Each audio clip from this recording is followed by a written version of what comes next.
Alrighty, welcome back to the big show. I'm Jamel Hartman. It's the Daily Hour brought to you by the BAC Group of Companies, Medical House, Lindos, and People's Pharmacy. Folks, please don't forget to subscribe on our website. Follow us on all of our social media channels to stay up to date with all that we have going on. Help us grow beyond the mic as we do our part to continue to improve our community. All right, we've got a very special guest today. Again, if you don't remember, Mr. Barritt, he was the first leader of the One Bermuda Alliance when they went from the BDA and UBP, they combined, and then an internal election was held between Bob Richards and the premier, eventual premier, Craig Kennener. But let's give a warm TDH welcome to Mr. John Barritt, former member of parliament with the United Bermuda Party and the interim leader when the One Bermuda Alliance was first formed. Give him a warm TDH welcome, audience. Greetings, sir. How are you? Good morning. Pretty good. Thank you very much. It's a beautiful day here. Well, Simone gave us that much. But first off, before we get into anything, I got to ask you, who was your favorite woman athlete of all time? I was tumbling through my mind thinking about that, and I've got to say probably in tennis and the Williams sisters. I'm not sure I decide between the two of them, but they were tremendous athletes who made a tremendous impact in tennis.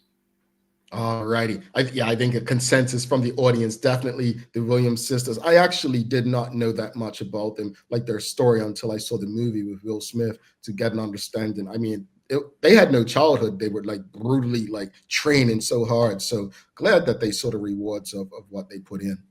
They showed what can be done. Absolutely. What could be done by people who would otherwise you'd think be disadvantaged and in that Correct. sport. And in that sport. Correct. Well, sir, again, thank you for coming on and having a conversation with us. Before we jump right into it, you left politics, I think, in 2011. What have you been up to? Like, tell us what retirement's like for someone who leaves politics behind. Not all it's cracked up to be, I can tell you that. The most important thing you want to do is keep active. And I've tried to keep active. I'm a former journalist in an earlier lifetime, and I kept my hand in writing, doing a column in the newspaper. Mm-hmm. But then I moved on to other things, and family is one of them, Jamel. I have to tell you, with 4 grandchildren, I could give them more time than I gave my own children, and it was very, very happy to do that. But I've also, since I got out of politics, I accepted an appointment as chairman of the Bermuda Housing Trust, which has 5 properties in Bermuda that we rent to seniors at the best rates possible, and we never raise the rent on a sitting tenant. That's our policy. And I have managed to maintain that position or keep that position, having been appointed by the OBA under the Progressive Labor Party and the current minister, Colonel Birch. And I've always thought that's the way things ought to be done when it comes to giving people a service and fulfilling a service that needs to be filled without getting into politics. Indeed. Absolutely, sir. And audience, if you have any questions for Mr. Barritt, please send them through. We'll get through as many comments and questions as possible. Let's jump to politics. Let's jump right into it. Mr. Barritt, you just said that, you're giving your grandchildren more time than probably your children had. Part of that is because you dedicated so much of your life to politics and being a servant for the people. But when you look at, where Bermuda is today, how do you feel about its current state? How do you feel about the current state of Bermuda? I think we're at a crossroads, as a lot of the world is, in terms of what's happening with the economy, with economies, I should say, in world trade. And we've seen a new president, well, he's not entirely new, but a new president in a sense taken over from Biden, with all that he has planned, both predictable and unpredictable. And I think most of us are right to be concerned about what impact that's going to have on Bermuda, because as you know, Jamel, we're 20 square miles in the middle of the ocean. Our motto is where the fates take us, and we've got to navigate, and we've been successful over the years navigating world trends and developing the island. But we've got to keep our eye on that for sure. Indeed, indeed. Um, let's go a bit more into the well, before we move on, you just mentioned something. There's been a lot of talk on social media, not really addressed by government, but you mentioned President um, Trump, not by name, but people keep talking about tariffs, how these tariffs may impact Bermuda. Well, Bermudian people already feel stressed about the current economy. I mean, should we be fear what may become? Your thoughts? I, fear isn't perhaps the right word, but concerned, I think, is what we ought to be. And we ought not to take anything for granted. We've seen what happened with supply chains with COVID. Mhm. I think those who keep an eye on the world, and we do through cable, through cable television and satellite and being able to watch world news events, that we see what's developing in the eastern side of the world in terms of a new alliance between Russia and China particularly, but they're joined by India as well. Some of the bigger economies in terms of consumption as well, never mind production. Mhm. And that is going to have an impact. I think we're going to see a shift Mhm. in who produces what and who trades with whom and at what favorable prices. And Mr. Trump, I think, is trying to, and I'm going to be as even-handed as I can be here, is trying to make America great again by bringing more businesses on shore and making America more self-sufficient and less reliant on others for not only for goods, but for Mhm. energy and other things. And that could have an impact on us as he goes about doing this and on prices, because most of what we consume is imported. Right. And I think, and this is just my personal opinion, a keen eye has to be kept because we are perhaps the reinsurance capital of the world. And we deal in a lot of international finance. If Mr. Trump and his people turn their eye to this and they say, look, we want this business to come back on shore. We Mhm. want this business to be operating out of America. Well, you know his attitude towards international agreements and Mhm. international precedent and tradition. And he may well decide that he's going to do all he can to make life difficult for these companies and others who operate elsewhere Mhm. so that they come back on shore, and he may well make it a tax incentive as well. So nothing can be taken for granted, I think, going forward. I think that was very clear, and I really do hope that people are asking those seeking their vote who are out canvassing them, ask them about these things. I know that as we speak to people on this show leading up to the election, some issues seem within the constituency and some seem island wide. But I think that's something I really do hope people are asking about, because it's serious. It's something that we should definitely be looking at and taking seriously. We all have access to this information, so it shouldn't surprise us. Um, we shouldn't be caught off guard if it does go that route.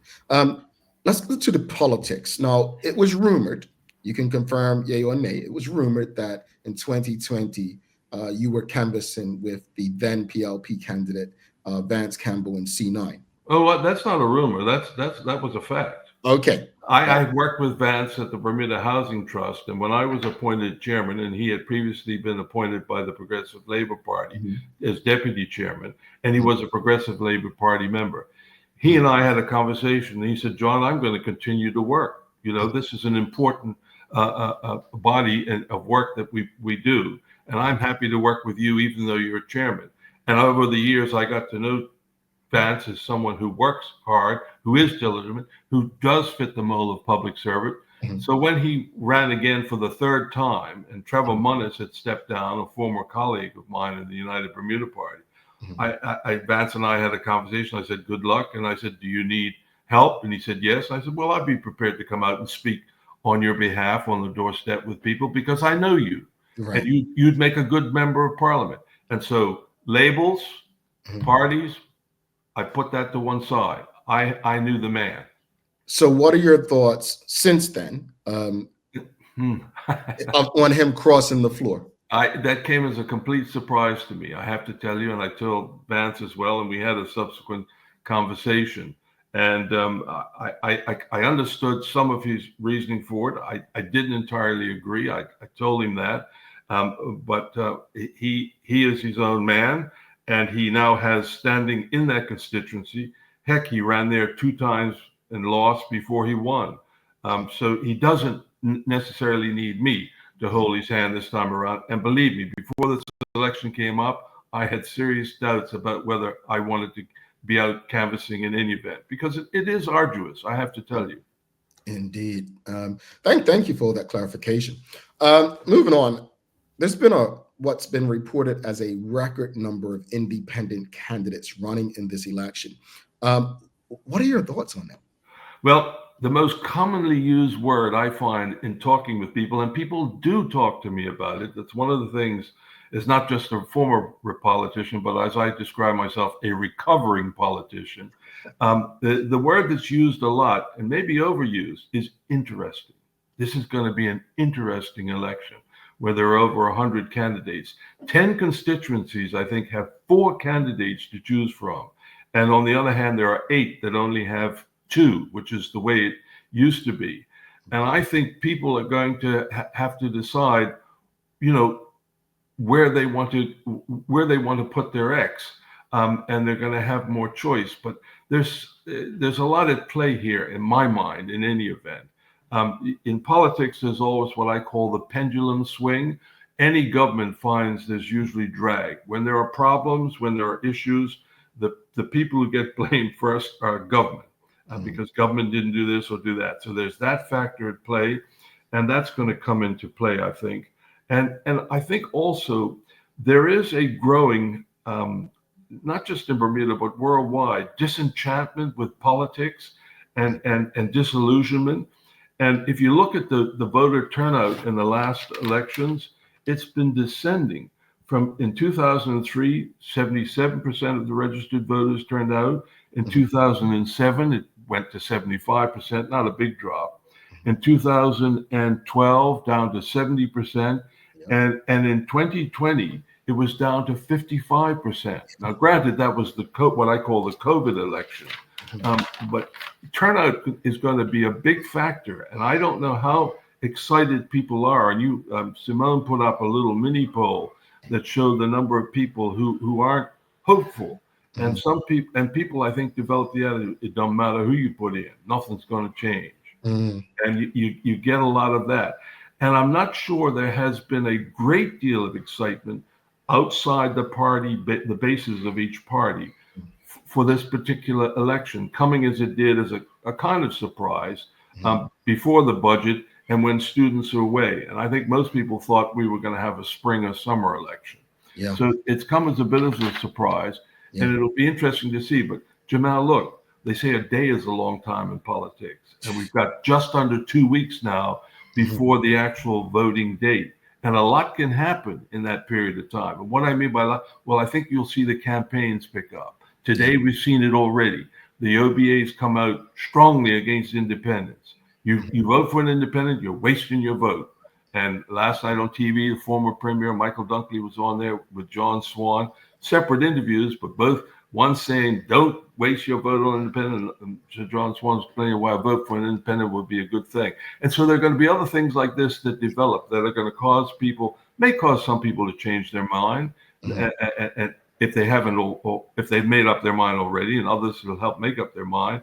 And as well, there are things and the other thing that happens in campaigns too, never intentionally, of course, are mistakes that the others will seize upon. Well, and cane you for that. Well, let's talk about mistakes, because there have been a couple of editorials in the Royal Gazette in particular about own goals, right? Yes. It was the announcement of a candidate who spent time in prison for a crime where someone lost their life, and the family responded with, they were pretty upset. But the big one seems to be the unveiling of Michael Fay as a candidate. I mean, how do you feel as a former politician? You understand politics, right? I mean, how do you feel about that? Does this hurt them, hinder them? Do you see the strategy by the OBA? Because from what some people say, they're just making it easy for the PLP. And I think that's the current thinking as well. And the immediate reaction, I think, is it firms up the base of the PLP and firms up the base of the OBA. I think the announcement of Michael Fay as a candidate came as a surprise, perhaps even to some OBA people. And it came at the last minute, which was odd as well, that Susan Jackson was stepping down. That was announced, I think, just on the eve of the election. And I understood she, in fact, had signaled she was going to resign well before Christmas. And that's a safe seat. And you would have thought that there would have been a great deal of care in selecting that candidate. So that is something, given what the PLP are able to associate, and not unreasonably associate Michael Fay with in the past as the minister responsible for immigration and the pathways to status. Mm. But that's not the only mistake. I mean, there have been some other stumbles. I mean, I think the Vic Ball one as well, where he didn't get the seat that Vance holds, that he switched over, and it's unfortunate the way that played out. You would have thought that they would have done all they could to keep Vic Ball in the camp, given that he'd been a soldier for that party, particularly in writing columns in the newspaper. But here he is, pops up as an independent. And perhaps not surprisingly, he knew what was coming when he decided to run in 20, which is where Michael Fay was subsequently announced as a candidate. And that draws more attention to that. And then there's the former chairman and candidate for the OBA, Justin Mathias, and what he felt or wrote in the newspaper. These are things that people that don't go unnoticed, and sometimes become a factor in how people vote, how people perceive. Let's put it, first of all, each party. So what do you? Okay, and again, feel free not to answer. But does this come down to the leadership of the party? Does it come down to PR marketing? Like what creates this situation where, like with the PLP, you can speak about their track record. With the OBA, you can speak about their track record. But also, I feel like they have constantly given ammunition to the PLP, and then when they've given it to the PLP, they haven't tried to defend themselves, if that makes sense. I think it comes down to both. Your question was, does it come down to leadership or PR messaging? And it comes down to both. Let's go back to the one we started this conversation with, the selection of Kellum Lewis as a candidate, a former convicted murderer who turned his life around. When they rolled out him and 8 other candidates, he was missing. And the comment was, well, he's working, he's not here. And you would have thought that if you regarded it as a positive thing, and I'm not saying one way or the other, whether it isn't, I'm all in favor of someone who can rehabilitate and turn their lives around. Absolutely. I mean, you've had members of parliament who've done that. Rolf Commission comes to mind, and the late Sean Crockwell, a good friend of mine and former colleague. But you have to get out front on that and do it early rather than be on the back foot. And I thought, when that came out as a news story, I thought, well, they've handled that very badly. You know, if you thought that this person was going to make a positive contribution, it was be upfront about it. Don't get yourself on the back foot. And so that is not just a question of PR messaging, but a question of a leadership decision. Similarly, with the selection of Michael Fay, I mean, that could have been handled a lot better and a lot differently than it was at the time and has been to date. Mm. Whether that would turn anything around, I don't know, but it's important you stand up. Yeah. Let's. I want to keep going, sticking with Michael Fay and why people seem so, I guess, disgusted or he's so unpopular with non-OBA supporters is the whole pathways to status immigration thing. The PLP have said that what they're offering is different simply because, you know, they're not offering PRCs the right to vote and the opportunity to buy as much land as they want. That's what they claim are the biggest differences. As a former MP and someone who loves Bermuda, right? Although we've got 2 different Eastern County teams, your flats on Baylor's Bay. Yeah, I think I remember that. Yeah, but you got it right. Where do you stand on growing the population of Bermuda? Well, I think we have to. There's no question that we need inward investment. But here's the issue. I think this is what it comes down to, and what people are going to decide on, and what they're being asked to decide on. Who do you trust to do it? It's always the case in politics here. Who do you think will have your back when a decision is made to move in this direction? And that's more a feeling than it is an actual, this is the program, this is how we'll do it. And I think I've always thought, even when I was in opposition in the legislature, that the Progressive Labor Party is the best party to move this forward if they develop the will to move it forward. And I remember when Paula Cox, I think when she was Minister of Immigration, introduced the permanent certificate, but residency certificate. And it went down without great controversy. Meanwhile, those of us in the UBP were, wrestling with, should we do this? Can we do that? Will people accept if we do it?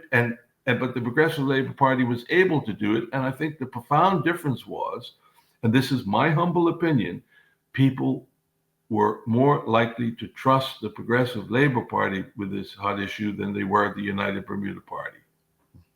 Yeah. Why? Because they felt they had their backs.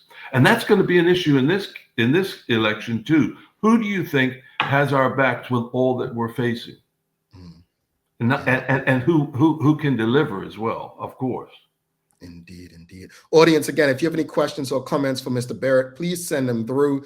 We'll definitely do our best to get through as many comments as possible. We've got Michael Daniels. He's saying, and I think this is regarding your comments earlier regarding the president of the U.S. But he says, does Bermuda need to develop additional supply chain connections?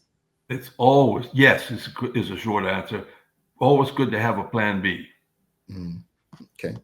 Let's go to Charles H. Jeffers II. He's asking, since leaving politics, it appears that you are objective in your views. If you were still in politics, do you think you would be able to be public with your objectivity if it was against party line?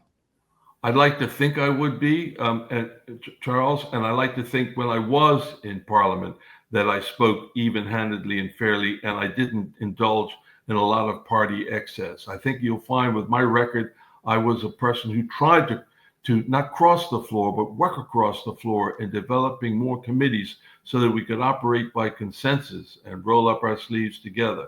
And I did that in a couple of instances. The public wouldn't necessarily know about it. It isn't sexy. It isn't exciting. It isn't controversial. And so I'd like to think that I would be the same as I am now. But there's one of the things about life and being in politics. You live and you learn, and experience is a great teacher. So I'd like to think that yes, is the answer to that question. And in fact, if I may, Jamel, Charles asked this question, with all the candidates we have now, it may be that we will look back on this and see it as a tipping point. It may not be that any independents will get elected necessarily. There's a possibility in one or two cases it might happen, depending on how hard they've worked on the ground. But here's the thing, with all these candidates, it's popping up as independents, I think it's shown that people are starting to move away from the strict party constrictors. People are getting a little fed up with that, with politics. For instance, when there are decisions made and they're controversial, I'll give you an example. We picked on the OBA, let's pick on the PLP now. Young Ariana Hodgson looked and may still be a rising star, not only in the PLP, but in politics locally. One minute she's a candidate, the next minute she's not, and replaced at the last minute. What happened there? What is the future for Ariana Hodgson? And the stock answer coming back is, we do not comment publicly on internal political matters. And, people don't like internal political party matters when it's something about which they want to know and they think is of importance. Yeah, I think you're right. Absolutely. I think this is politics. It's public. It's in the best interest of the public to know. For me, that shouldn't be seen as an internal matter. If she was a candidate for the public and now she's not, I think we deserve to know why she's been replaced by this now candidate who I don't know, so I agree with you on that. Particularly in that constituency where she may have already been canvassed and she was being held out as the best hope. Yeah, absolutely. Yeah. Audience, any more questions and comments? Mr. Barritt, you just kind of spoke on the election. You believe one or two independents may win or whatnot. But if you were to make a prediction on this day for the upcoming general election, what would it be? Can I just back up and say I'm going to answer the question, but there have been no polls yet. Normally we see polls, and maybe the parties have them, so we don't know what the general trend is. So you go back to past numbers and past elections, and I kind of discount 2020 because of the COVID. I thought the Progressive Labor Party under Premier Burt and Health Minister Wilson performed really well. You may disagree with what they decided to do, but we were dealing with an unknown, and they were definitive and they were strong. So I discount 2020. You go back to 2012, and you say, well, what are the seats there that the OBA won in order to form the government? Narrowly, it was 1917. And is there a prospect that they can do it again? And I think there are some seats there that the OBA may be able to claw back. But coming into this election now, even before it was called and since it's been called, I can see the PLP losing some seats, but I don't see them losing the government. The unknown factor here is how the independents will do. And I think as we get closer to the date, how people vote will start to firm up, and they may come down as they usually do. It's either this party or that party, because there's no question that the independents have an uphill road to hoe. Independence does mean that you're independent and you think for yourself, but people by and large recognize that at the end of the day, you've got to have some cohesion. You've got to have some cooperation. You've got to have some sort of team in order to run the country. I mean, anybody can get elected, anybody does, but not everybody can run the government.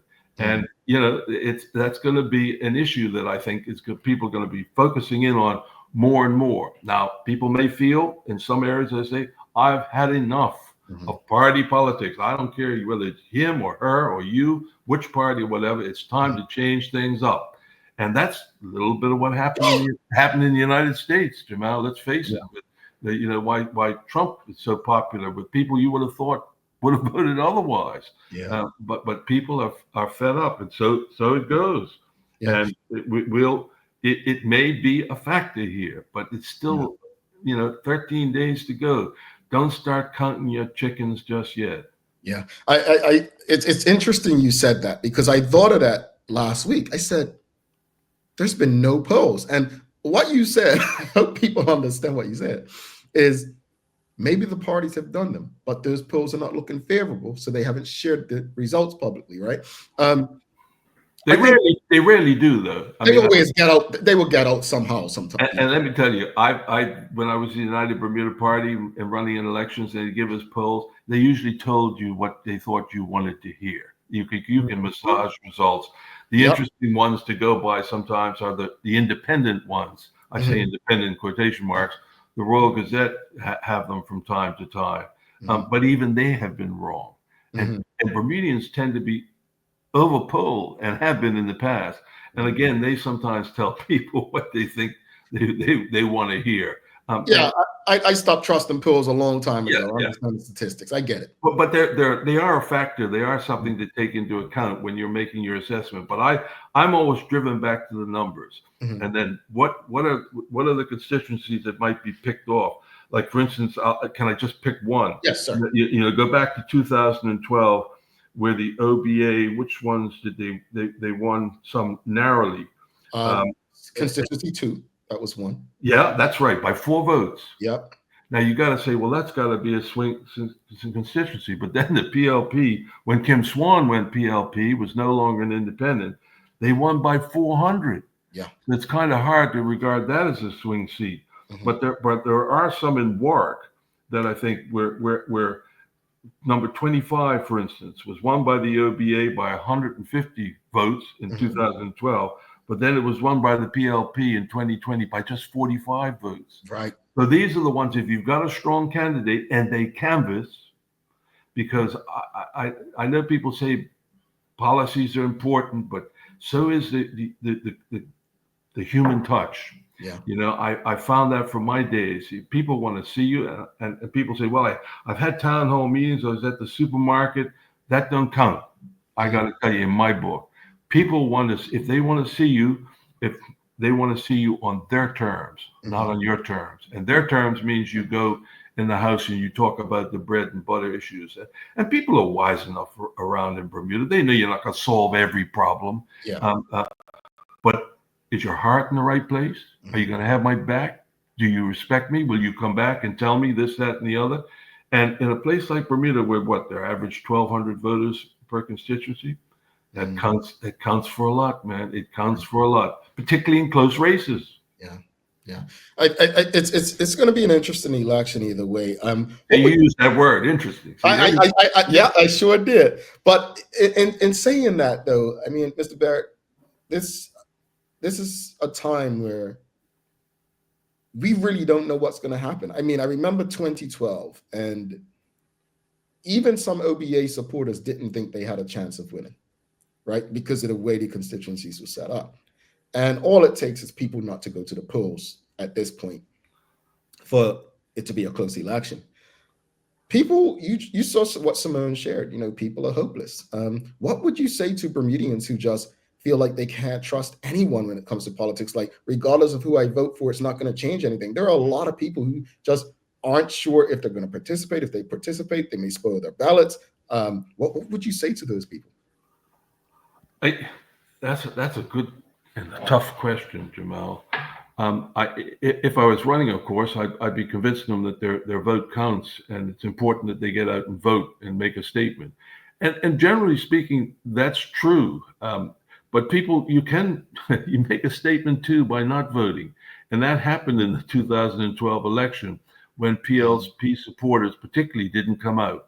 They didn't feel they could support the OBA necessarily, but they weren't going to put the vote. They give their X to their member, who was PLP. And that was particularly true, I think, in the constituency. The number escapes me right now, but it was, I think, Devonshire West, Paula Cox and Glenn Smith, which was the big surprise of the 2012 election. But Glenn Smith had worked it hard. I know that as a fact because it was part of my old constituency, and he spoke to me, and in fact asked me to help him on occasion. And I could tell that the wind was shifting. And people do make a statement even when they don't vote.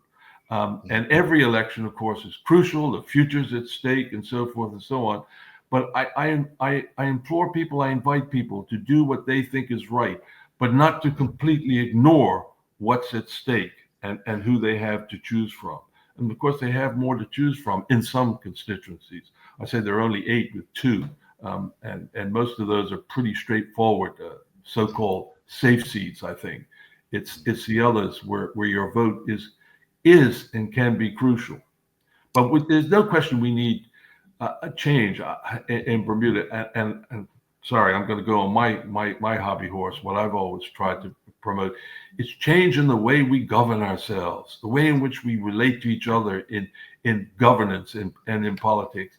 Man, the 1968 model, okay, in 1968 it was a big step, but we really haven't progressed. We really haven't matured in the apparatus and the mechanisms that we employ to govern this country. And in 20 square miles, with our limited population, why do we waste time, energy, and people on things that really don't advance or help the country? I'm sorry. I'm a man who believes you gotta try collaboration. You gotta try cooperation, particularly when I know from my own experience that I have as much in common with members in the PLP. In fact, I have some good friends on that side because we see eye to eye on some issues. But party politics and publicly doesn't require us to show that. Well, those days got to be over. The world is changing, and we need to change as well. Yeah. One last question before you head out, because you make a lot of sense. I know Teo was fond of you back in the day. and many people I know were. But race has always found its way into politics, especially as we get close to an election. You mentioned, from 1968 to now, has there really been any progression in terms of it? How do we move past the race-based politics in Bermuda, or do we not? I, again, I think it's happening on the ground. It's not helped by the fact that over the years, over generations, neighborhoods have grown up that are black and neighborhoods that have grown up that are white. But we see change in schools, I think now, certainly in sport, and also in some churches. Although again, churches are traditionally black and churches traditionally white, but there's some change going on there. And also, I think in relationships as well, we see some development. So things are happening on the ground. They're not translating and not yet filtered up, I think, to the political level. And in order to do that, again, I go back and I sound like a broken record. I don't mean to, but you've got to put in place mechanisms and apparatus that don't just allow people of different color and people of different races to work together. You got to put it in place. It's required. That's the way we operate. That becomes standard operating procedure around here. When you have oversight, let's say, of a particular ministry or ministries, got to be members on both sides. It's got to be public as well, transparent, so people can see this happening. And you've got to change the culture in order not only to allow this, but to require it to happen. And I think we may see some change, but we've got the weight of history on our backs in terms of the way it developed under the United Bermuda Party. The PLP were treated as a very poor stepchild in politics from 68 up until, probably the 80s or so, that these people aren't capable of governing was generally the message that was given. And it's not a good one, because there were people on that side who were capable. There were people on that side the UBP would have been happy to have in their party ranks. But yet we did this because it furthered the achievement of getting into power. And that does not and has not served the country well. It has simply, played on and cemented division. And we need to start to undo that politically. And that's why I think their independents have some traction, Jamel. It's a feeling, it's a desire, it's an expression of a want. But whether that can run the country, I mean, here's the question that a lot of people ask, and it's one I asked back in the day when the UBP was there and the BDA had formed, and we had finished second and third in the by-election when Dr. Brown had stepped down. I said to him, you want to say to people that we'll work together after the election? Why should people believe that? If you can't work together and sort things out before an election, there's no reason to believe it'll happen after election. And I think that's a fair question to ask when you look at in the newspaper today. I think in the news, a call for unity in the opposition.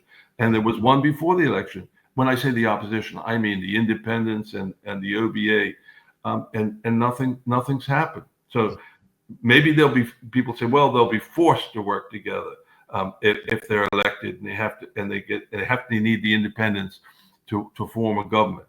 Well, good luck with that, because as I was having a conversation the other day, that's not going to be easy too, because what you're going to do is give a few people a lot of power, and what ends up happening is the tail wags the dog, and it may not work again for the country.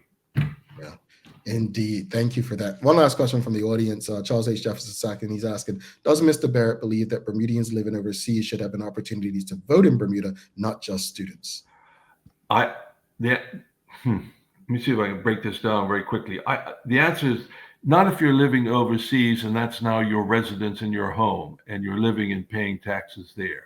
I think people should have the right an absentee ballot, and students are top of this list, because you are ordinarily resident in Bermuda. This is your home, and it only so happens that you're working overseas on temporary assignment, or you're a student, that you're not here when the elections call.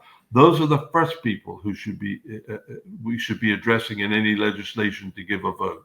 If a Bermudian's moved overseas and living overseas for 10, 15, 20 years, this isn't their home anymore. Yes, we're all proud to be a Bermudian, but you're not living here, you're not paying taxes. And in what constituency would you vote? You can't pick and choose what constituency you can vote in as well. I think that's actually fair as someone who they removed. I think what you just said is fair because I think my challenge with it is being removed from the registry, but I can name 10 Bermudians who've lived outside of Bermuda longer than me, who don't visit, have no connection with the island, but are still on the registry in their last living address. So my challenge is, we don't even keep track of who's emigrated, like left Bermuda. So how can you justify that person's ordinarily a resident, but I'm not? I think my problem is more or less. You can't justify it. But here's what's supposed to happen. And I did it in my day. You'd knock on doors, you're canvassing now, and not just at election time, but and I suddenly noticed that there are people registered this house, or two sets of people who are registered, two families registered the house, and you find out that one has left Bermuda or moved to another constituency. You then go to the parliamentary registrar and you say, this family needs to be removed, or these people need to be removed. Of course, the registrar won't do it automatically, but they investigate, they find out what's happened. And if you're not living in that residence, you lose your vote. You come off the register. That's the way the system works. But of course, it don't always work that way because A, people aren't canvassing that thoroughly, or B, and this happens too, oh, I know those people, they vote my party and they stay on. But that's the duty of the parliamentary registrar. Yeah. Charles H. F. Second, follow up to that, said I would love to see a representative for all Bermudians living outside of Bermuda. And he'd love to have this conversation with you, he says. As I think Charles is someone who lived outside of Bermuda for a very long time. And I think this is his not first election, but he didn't vote until recently. So I think that's a very personal one for him. Yeah, certainly it can be put on the table because there'll have to be some, I think even the constitutional order of Bermuda talks about people are ordinarily resident here to have a vote. So you can certainly put it on the table and can be on the table and can be discussed. But I think never let the perfect be the enemy of the good. And I'd start to do what needs to be done immediately, which is an absentee ballot for people who are ordinarily resident here, but happen to be away because they are on an assignment, work assignment, or they're in studies. Indeed. But otherwise, this is their home. Indeed. Mr. Barritt, it's been a pleasure. Thank you so much for stopping by. We'll be in touch. We definitely have a lot more to discuss, probably post-election as well. We've got the CIT, immigration, depth, healthcare. There's so much more we can keep going, but obviously we're out of time. But thank you so much for making time for us, and let's keep in touch. You're very welcome, Jamel. As you probably gathered, I enjoy it. I used to be in my first career was journalism, and I moved from print to broadcasting, and I loved it, the duck to water, and so I enjoy it. So I'm going to put you on the spot right now, then, Mr. Barritt. We already have two former, one being a premier, and one a former EVP MP who have committed to being a part of our broadcast on election night. Would you be open to joining us on election night? You got it covered, but yes, I'd be open. But sounds like you got balance here already. There. Well, we're looking for as many people as possible with experience to understanding how elections work. So we'd be honored to have you join us at some point on election night. All right, we'll be in touch. I'd be happy to do so. All right, sir. We'll be in touch. Thank you so much, Mr. Barritt. You're very welcome, Jamel. Enjoyed it. Have a great day, everybody. All right. That was John Barritt, former member of parliament. Wow, you all love Mr. Barritt. We've got Traveling Trotty says, I really appreciate Mr. Barrett's comments this morning. Thank you. We've got Mark Arthur C. Phillips. He says, Mr. Barritt, thank you for coming on today. This has been interesting. Well, Suzanne, come on. I think he's married now. No, I'm joking. She's got hearts for Mr. Barritt. We've got, well, they're excited. He said he'd join election night. We've got a woohoo. We've got from Traveling Trotty. We've got a yes from Charles H. Jeffers. Second, we've got an awesome from Sheikha Reyna. And Media Maya, my good colleague, says, yes, I was going to say bring him back. That was a great convo, great insight, of course, and grateful. I have a joke about Mr. Barritt. I didn't give you a political joke. I have a joke. So I reached out to Mr. Barritt on Facebook, and you all know, I don't write inboxes to people. But so I forget that I write people on Facebook, then I don't go on for a couple of days. So when I went on, I saw a response from Mr. Barritt. He says, "Hey, Jamel, just seeing this. I didn't know if it was spam or not." And I was like, no, it's really me. It's really me. But it's funny because whenever I get a message on Facebook, because no one, like, I don't communicate with people, I always think it's spam too. Like, it's serious. But anyone, I say this. If I'm ever trying to contact you, Facebook is my last resort. That means I have no other way of contacting you. And if you're ever trying to contact me, my email, jamel@bermudacommunications.com, the best way to get me. All right. We're going to take a final break. We'll come back. We'll wrap it up. Stick with us. We'll be back in 1 minute, 40 seconds. I'll give you a daily play as well. You all better get this one right. In the meantime, whatever platform you're on, make sure you give us a like, a love, a follow, share the conversation with your friends, your family, your colleagues. Stick with us. See you on the other end of this.